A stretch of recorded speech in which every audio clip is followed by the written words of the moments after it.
Sometimes there's almost no words to describe how much self-loathing and judgment and hatred I feel towards myself. But honestly, a lot of times it just comes from the feeling of feeling behind, regrets, times that were supposedly wasted. This directly lends itself to judging others. Again, I'm not trying to be emo, it's not very often, but how can it be true that I'm always on the precipice of greatness, but others are not? That cannot possibly be the case. If I believe that I could change and improve, then so can others. My hatred for myself only reflects my judgment and rigidity towards others, and my judgment of others only reflects the rigidity I have for my own beliefs about myself. What is the greatest mindset to be in, if not the beginner's mind? So a mind that's full of possibilities. The baby's mind, the zazen mind, the genius. In this mind, it feels like I have the opportunity to accomplish anything I ever set my mind to. It is funny to me how I've tried things in the past and it accidentally worked. Later on, I find what seems to be a better method, a more accurate model. So I judge myself for what I did in the past. Yet, for the vehicle and the mind that I was in at that time, it worked. Later on, I find that the method comes back in trend again. It's trendy. I feel so about endurance training. I remember there was a time when I used to do more of it, and I remember being really good at it. But then later on, there was this whole cultural norm of only doing high intensity stuff. It just went out of style, just like skinny jeans, right? Now it's back in style again, and all I ever hear is people's Strava score and running club. And clearly, it has a place in fitness. There was a time when I thought wasting my time doing all the long distance stuff when I should have been sprinting all the time. I feel this way about certain dates I've gone on. Why did I waste my time with feelings and attachment for her? I could have been with others at the time. I could have been doing something else more productive. Yet, at the time, all these acts were fulfilling a part of me, a desire that I had that needed to be understood. And there are countless things like that in my own life. My jealousy about my friend who got better grades than me, it served a purpose. My overly competitive, borderline anal drive at the time, it served a purpose. My yearning for someone that didn't even exist in my head served a purpose. Fanfic. My arrogance and pride were very small victories. It served a purpose. I thought I was the greatest ever when that small poster science paper was published. That should have my name misspelled entirely too. Yet, there's no reason for me to wallow in that. Each of those things, my pride, my regrets, served a purpose at that time. Instead, it's kind of cool to focus on what inspires you right now. People inspire me. Aging is a funny thing because I started to notice what matters to me a lot more now. Like a lot more. On one hand, I don't really notice a lot of physical differences between me now and me back then. I've only maybe improved slightly. I have other injuries and I have just changed what I want to do activity level wise. I definitely look a little bit different, but it's really not that different. Not a drastic different. On the other hand, I see that my mindset has completely changed. I am around a lot of younger people than me in university, and a lot of my cousins are just now entering college. My differences in life goal from them can feel so drastic. First of all, they clearly have a level of boldness, naivety, and curiosity. And to be perfectly honest, I think I have those exact qualities now because I value those things to some extent. It's part of valuing the beginner's mind, right? It's a part of me. I don't always sense that among my older friends in their 20s and 30s. I almost never sense it in people my parents' age, but it is there sometimes. And I think the real difference I feel from my younger friends is another layer of this me wanting to protect that feeling, both in myself and in others. To them, they probably don't all feel that responsibility, although I'm sure some do. And they definitely don't feel it towards me, probably. They have their own things to take care of. But what I'm talking about is a feeling that life continues to have a sense of beauty and fun while achieving whatever it is that you want to achieve. That the boldness, the curiosity, and I guess what some would call naivety is actually a very important part. Probably the most important part of your life. That is a sense of inspiration that they always give to me. Them and my friends probably don't even know they inspire me in that way, yet they do constantly. They might just not be aware of it. That's the major difference that aging has given me now. That awareness that protecting those values is a conscious decision. I had some inclination of this back then, but the other noises were so loud around me that I couldn't quite articulate. Now it's a little bit more clear. Maybe it's because I have time. And I think me inspiring my friends probably also inspires me right back too. Me trying to protect that feeling in them also probably protects me right back too. That's the intuitive sense that I have. And I'm certainly not saying it's a non-selfish relationship in that way. One of them inspires me so much. C works so hard in every minuscule detail and truly protects what she wants. She protects the integrity of her artwork, protects people, and more importantly, protects her friends. Was I nearly that mature in that age? Probably not. Maybe, definitely not intentionally. And I hope I could nurture that and kind of pay it forward.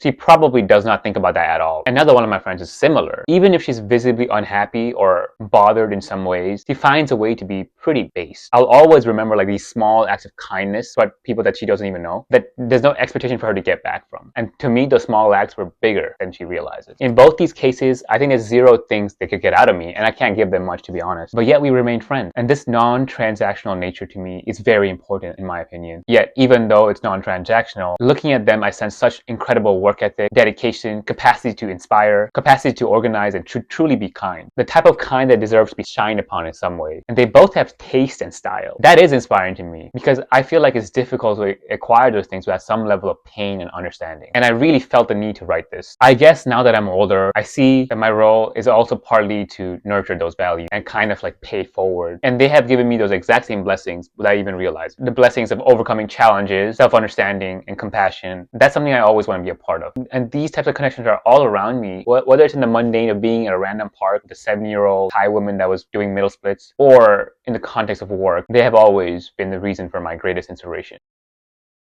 And I think part of self-loathing comes from fear. And the things that truly scare me are endless. When something comes at the expense of my moral character, like I have to lie about something, even if it's for a good reason, that scares me a lot. When I have to change my plans rapidly, I start getting nervous. When I get something easily and everyone applauds me for it, I get nervous too. It will make me have a false sense of achievement without working for it. Easy come, easy go. I also get scared of myself when I'm filled with rage, don't know how to control it all the time. Indecisiveness is another thing I'm scared of. I'm very indecisive. For example, if I decide to flip and I don't do it, that will bother me and cost me a lot of my spirit. Financial trouble scare me. Insurance scares me. A doctor's visit still makes me pee my pants. Even vacations scare me. But given all this, when I'm aware of my fear, I feel fearless. Notice, I didn't say I overcome my fear. I feel like the feeling itself does not exist in that moment. This is an idea I've been trying to understand myself. Part of this does involve the idea that fear of fear does not overwhelm me. But I'm not trying to sound brave or a courageous person. It's just the byproduct of seeing fear and analyzing it. When there's a nervous response to something, it reveals something totally different. The experience of fear and nervousness is not actually lending itself to the experiencer. In that case, who is the one being nervous and afraid? What exactly is there to be nervous about if that's the case? Basically, looking for the person who is being nervous and afraid at that time seems to override it entirely for me. I find it to be truly fascinating. It doesn't mean that my problem vanished, far from it. I'm still incredibly financially broke, injured, without hose, but at least the fear and worry of it does not affect me that much. Another part of aging and self-loathing is the constant race for finding the right partner. And there's also fear involved in that too, where the self-loathing comes from. Do I spend all this time finding the right person, or do I just start dating and hope to figure out in the end? The more I think about this though, the more I realize that finding the right person is important, but pretty much impossible to see immediately. In fact, I don't even know what the word right really means for anyone, really. Instead, I think it's more valuable to see people just as they are right now, and to understand them without expectations. In many ways, I and many others are probably too scared of commitment. Like, what if we don't break up? That's kind of weird. What if we stay together forever? What if I lose myself? Stuff like that definitely worries me. I mean, it's kind of stupid though, because it's like worrying that money will poison my mind when I'm homeless. And that being said though, I think all my previous romantic partners have had the similar things pop up in their mind. A tragedy, because probably all we really wanted was just the feeling of being seen and understood. Not much more really. And so in this regard, finding the right person doesn't really matter, because in the end, multiple people exist within the same person. And there's so many versions of me that sometimes I even surprise myself. When I'm going on dates, I feel like it's really hard to see them. It's also really hard for me to show myself to them. And that's what scares me about it. The sense that I will lose a very important value to me. Knowing that that fear exists is how I know it's kind of a problem or a place for growth. In general, I think I spend too much time thinking about the long term. I do nothing now. I've spent so much time thinking about my squatting and dunking goals that I missed the injuries that was coming to me. I spend so long thinking about my ideal work life that I don't spend as much time applying the things that I should be, and I lose the job that I do have. I spend so long thinking about how to protect my values that I don't even spend time testing them. Rather, I think had I spent that time bringing play and joy to the scariest and most frustrating parts of my own life, I would continue evolving without worrying about finding the right person or doing what I'm supposed to be doing in life. This comes with its own danger too. Needing to lock in and focus without any distractions sometimes make me mean towards other people, like my parents. It makes me think of even my dearest friends as distractions. I know there's a call for us to be alone and spend time isolated and become silent at times. However, I firmly believe that the space that we're looking for is always available to us. I can be focused and driven in a crowd and among friends. I can be lost in my thoughts when I'm fully alone in a cave. In this same way, I am sure there are times when I'm with someone and it will make me feel lonelier than I've ever been before. In the same way, there are times when I'm sitting by myself and I'm the most connected to the whole world.